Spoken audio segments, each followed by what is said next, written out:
Empire State Building is one of America's most iconic buildings and once held the title of the world's tallest building. But did you also know an Army bomber plane crashed into it 77 years ago? We'll talk about how this freak accident occurred and a couple of incredible survivor stories, including one that put a woman in the Guinness Book of World Records for surviving the longest free fall in an elevator. Next on Technically a Conversation.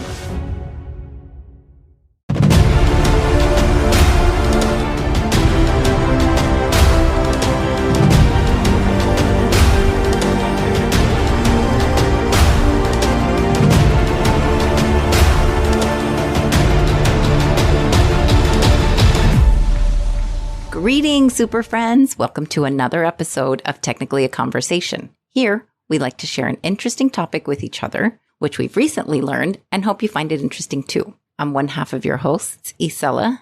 Joining me as always is the awesome Jose. How are you? I'm doing great. How about yourself? Good. You were doing, for those of you who obviously can't see everybody, you were doing like the little like Johnny Five is Alive dance. It's like a weird, I don't know what that is. Well, when you said the very awesome Jose, I felt like I needed to do a little dance or something. Okay. Is that how you get down on a quinceañera? Sadly, yes. Why are you still going to quinceañeras? Damn. My family's like rabbits. They have too many kids. Oh, it's a lot of love. It's a lot of love.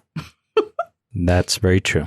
Brief reminder, we still have that wonderful opportunity to win your very own Technically a Conversation t-shirt. Tell them what they got to do, Jose. It's very simple. Just leave us a review. Send us a screenshot to one of our socials. We're at Greetings TAC everywhere. Once we have 25 reviews, we'll pick one and give the winner a sexy Technically a Conversation t-shirt. So check out all the details at technicallyaconversation.com or the show notes. And thank you to everyone who has submitted one. We're on our way to the 25.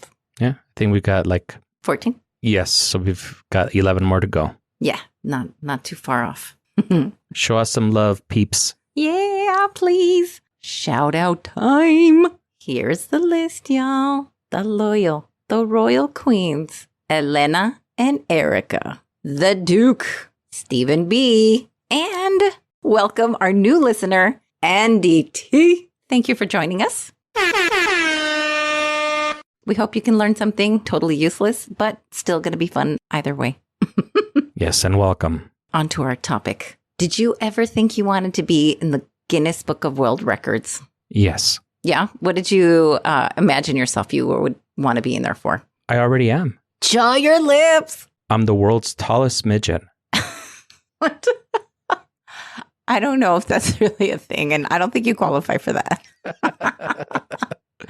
That's funny. There are some really weird categories in there. So one of them I saw was like a person who has survived the most surgeries. That's pretty wild. By the way, it's Charles Jepson, who had 970 surgeries to remove skin cancer tumors. Oh my God.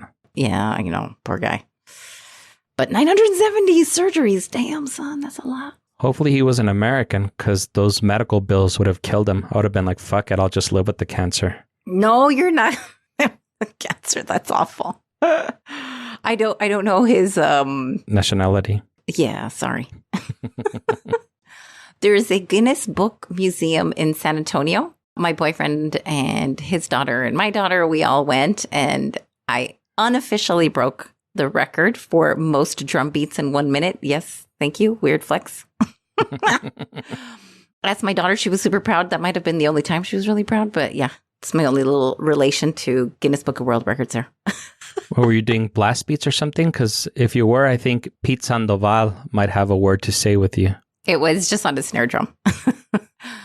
Also, you previously mentioned that you like architecture. So are you familiar with the Empire State Building? I am. Ah, it opened in 1931. Like, doesn't that seem so long ago for such a huge ass building? Like, what an amazing engineering flex for that time. Yep, it was almost 100 years ago.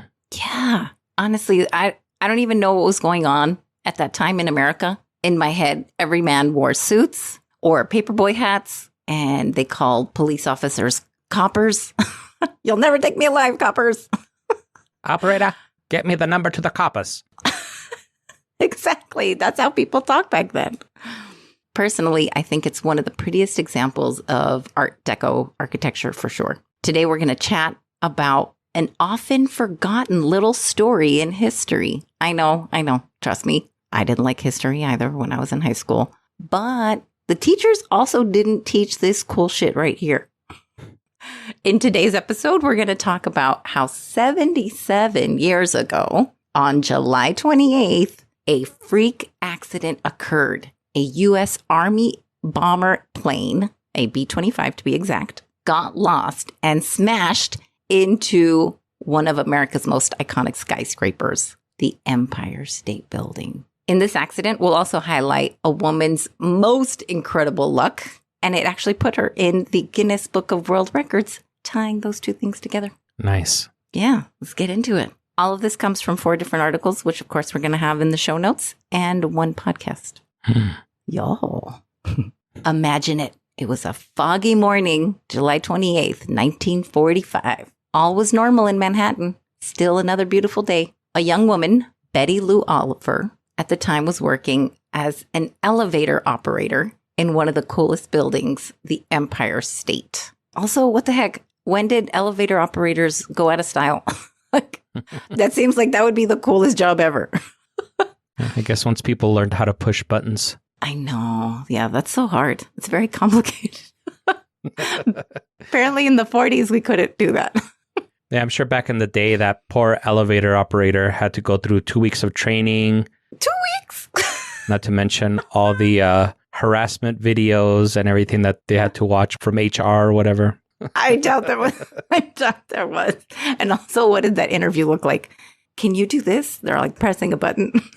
Well, I've never seen a button before. I'm not sure if I could do it. Yeah, so they talk. Also that morning, a young 20-year-old Army bomber pilot, Captain William Franklin Smith, left New Bedford, Massachusetts. Although perhaps the locals would probably call it something like New Bedford or something. I don't know. Sorry. So he left New Bedford, Massachusetts, heading to LaGuardia. The captain's mission was simple. He was bringing a couple of servicemen into New York City. He got nearby and asked if he could land, but the traffic tower said no due to lack of visibility from the weather. They also suggested it would be best for him to go to Newark, New Jersey. Not that far, BT dubs. But the pilot was way too cocky, perhaps, and ignored air traffic control. Sigh. Here's where I shall quote Cartman from South Park. Respect my authority. Like, that's what he should have done. Anyway, he probably thought that he had lived through over 50 flight missions in Europe in far worse situations. What's a little fog in America? He took a slight turn from LaGuardia, and unknowingly, he was somewhere in Midtown Manhattan. He kept descending to find some kind of visual hints and maybe try to break through the clouds. But once he did clear the clouds, he realized he was flying straight through all the skyscrapers. He quickly veered to avoid crashing into the Chrysler Building, which also a really beautiful building. And at this particular point in time, we're going to leave you in suspense and we're going to cut to a commercial. We'll come back in the thick of it.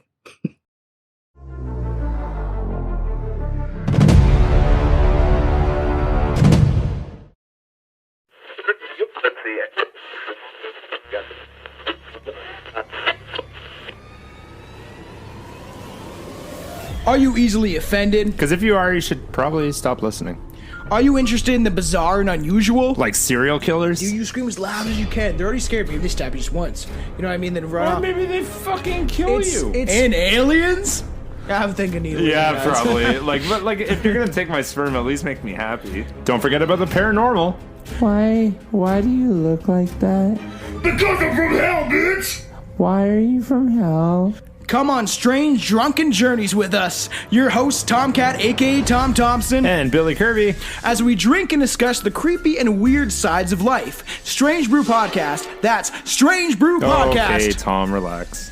Strange Brew can be found anywhere you can find a podcast, though. From Apple Podcast and Spotify to Podbean and many more. So crack those beers or the booze and light those doobies because it's about to get strange.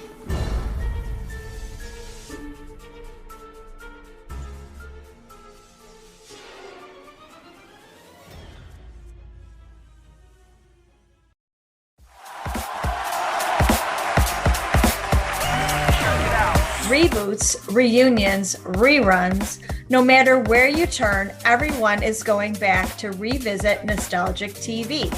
Join us on a journey back in the day as we look at your favorite Black 90s sitcoms like Fresh Prince of Bel-Air, A Different World, Living Single, and Moesha. We break down a new sitcom and episode per week, discuss why the show was relevant at the time and still holds up today, discuss its impact, and laugh at how different things were back in the day or how they stayed the same. Check out Back in the Day with Tanya and Cheryl now on your favorite podcast app and come on a 90s Black sitcom journey with us.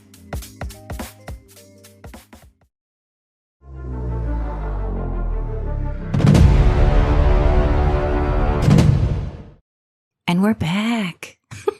How was your break? Good. I just kind of stood around and danced a little bit. You inspired me to dance, Isela. Yeah, it was the strangest dance. I think you kicked it off with the weird little awesome like teeter-totter thing back and forth. Now we're just going to stick to the strange dances. Why not? We're committed. It's part of our brand. Yeah, great. Before we left, it was in the height of the excitement. We realized the captain is flying straight through the skyscrapers. Hopefully you're picturing it. This is exciting. You really can't blame him, though, because that was before Google went over there to do the street view of all the buildings and stuff. So they didn't really have anything to go by. Yeah, I don't know. I want to say they probably had those instruments that tell you, like the altimeter, that tell you how far up you are. So maybe he had a little bit of a clue. But who knows, right? I mean, this guy apparently was really like a highly decorated pilot. So he was like, I don't need this stinking instrument. I could fly that plane with my eyes closed. Oh my God. Apparently he was trying. No, I'm just kidding. That's awful. That's awful. Okay. So we'll pause where he is. And now let's cut to Betty Lou Oliver. Around this time, she was on her way up to pick up the next customer on the 80th floor. Betty Lou and the pilot completely unaware that their lives were going to soon intersect. On a foggy Saturday morning, 5 blocks north of the Empire State Building, James E. Yeager was dictating into his soundscriber machine a letter to Dean Crawford of the University of Michigan. A letter to Dean Crawford, University of Michigan. He was interrupted by the sound of a plane roaring down Fifth Avenue at less than 1,000 feet. And you can hear him on the tape dictating the letter as the sound of the engines get louder and louder and louder as it passes by his office window. Suddenly, his voice stops, and a second or so later, on the tape, you hear a dull thud, which is the impact of the bomber into the Empire State Building. Hopefully you could hear that part. Did he call it a sound tater machine? So, Dean, bring me the sound tater machine on the double. I don't know if I don't think I understood it. But he even talked like that. Isn't that funny?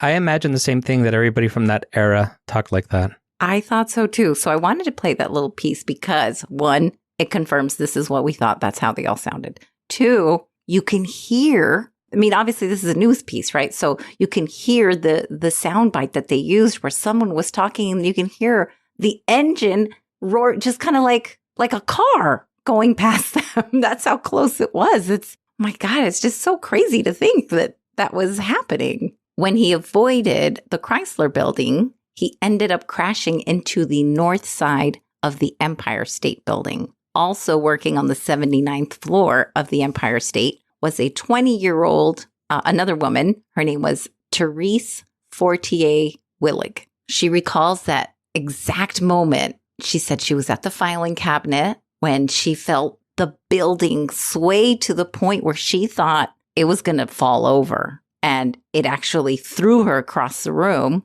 So it like knocked her over and then kind of ricocheted her back across the room. Classic Therese. Right. Everyone was screaming in confusion, just completely unaware of what was going on. When I picture this scene in my head, it's just pure chaos, pure confusion. It sounds like a nightmare.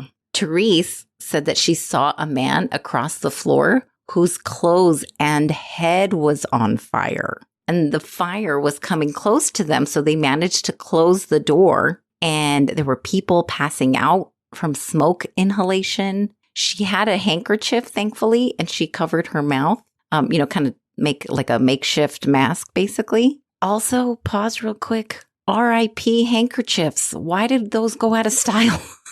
You know what I mean?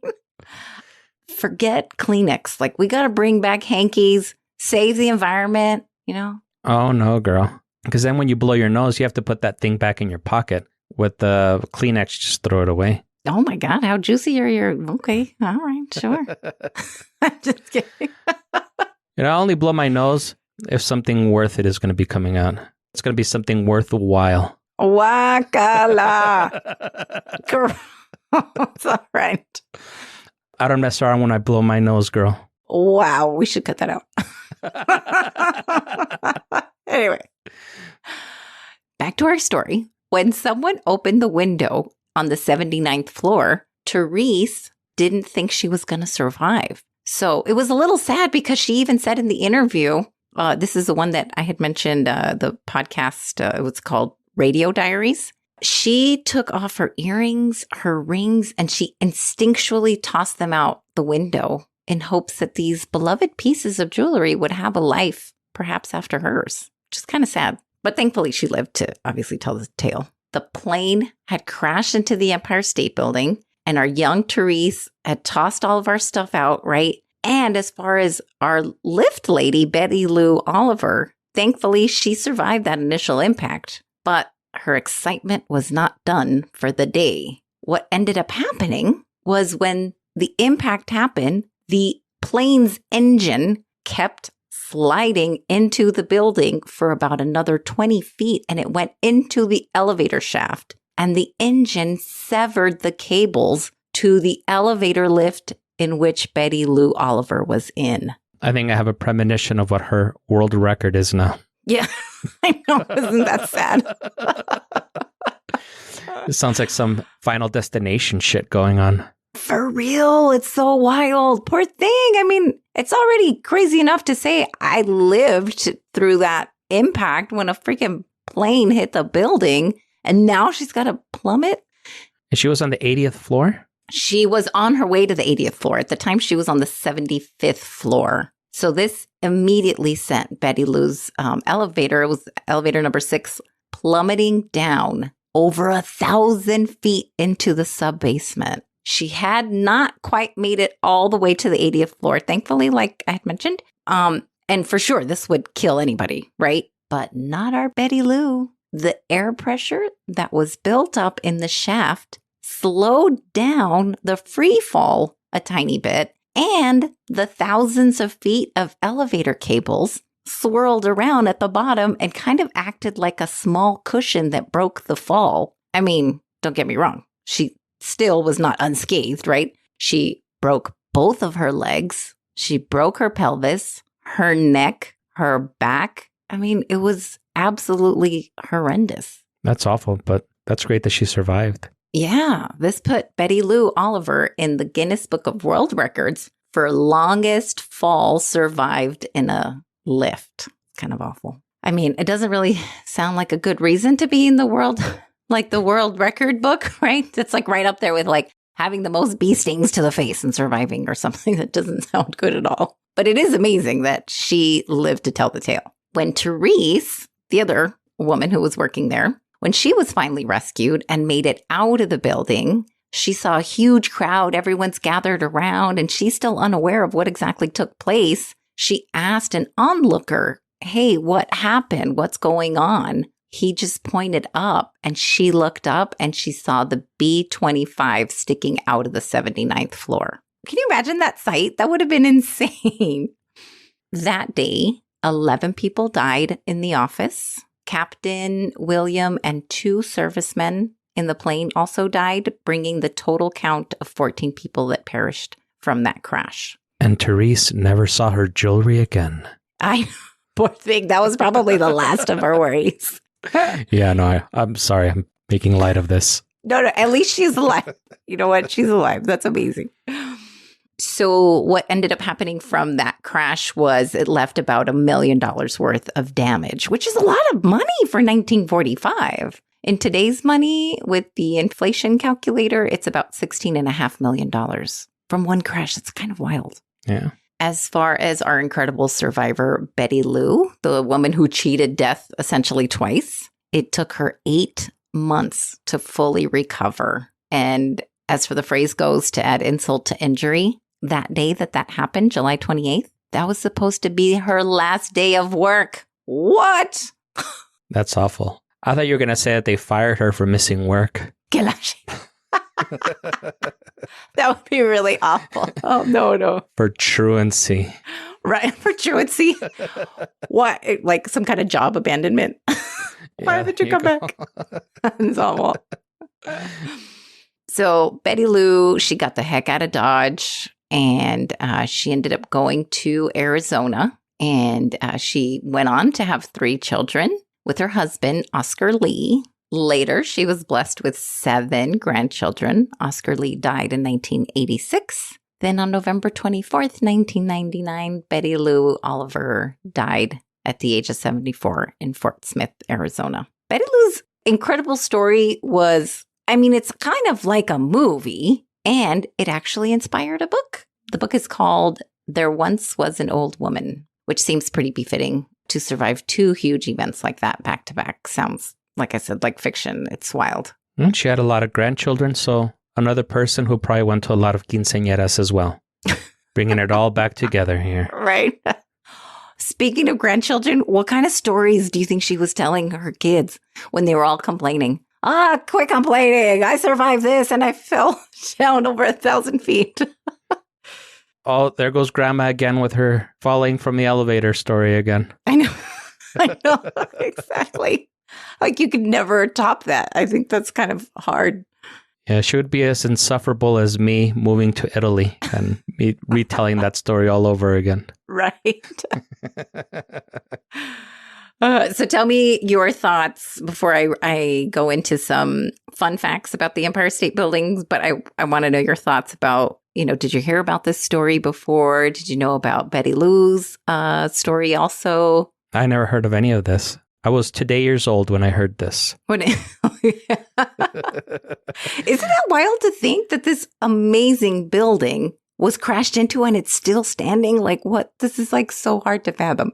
Yeah, they don't build them like they used to anymore. They certainly don't. No. No, all joking aside, that is very incredible that she was able to survive, because I'm sure they didn't have all the safety mechanisms in place for elevators. So just the fact that she survived that's super incredible. I know. It sounds like a nightmare, this poor lady. And like I said, she must have been one of the fucking toughest ladies. Like, it's one thing to say, oh, I broke both my legs, once when I was 20 and then the other one when I was 30. No, this lady broke everything all at once. Oh my gosh. That's a great story. So I broke every bone in my goddamn body. I don't know why I channeled Clint Eastwood or something for that. Yeah, exactly. No handkerchief could save me now or something. I don't know. That's wild. So here are some fun facts about the Empire State Building just to kind of wrap this baby up. I'll get the wrapping paper while you tell us the fun facts. Don't forget the Scotch tape. Oh, glad you reminded me.